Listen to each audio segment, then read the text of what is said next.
All right, so we're going to solve another system or another word problem by doing a system. So this time we have a math test that will contain 50 questions. Some will be worth 3 points, the rest will be worth 6 points.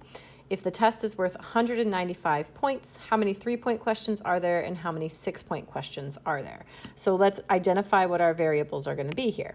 So we have X is the number of 3-point problems,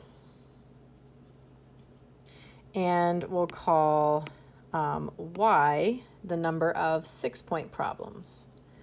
So then when we start to look at our totals, we can kind of go from there.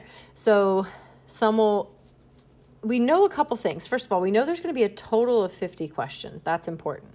And then the number of 3-point problems also comes into play, and number of 6-point problems comes into play because we have a total of 195 points.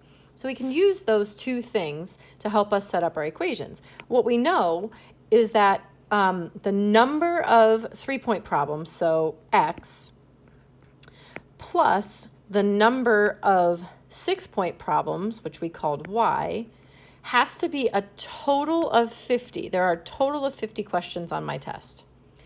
And then because each 3-point problem is worth 3 points, I know if I start putting in the point values, so 3 times the number of 3-point problems plus 6 times the number of 6-point problems should give me the total number of points. So what we end up with are two equations. One tells us the total number of questions, and the other tells us the total number of points.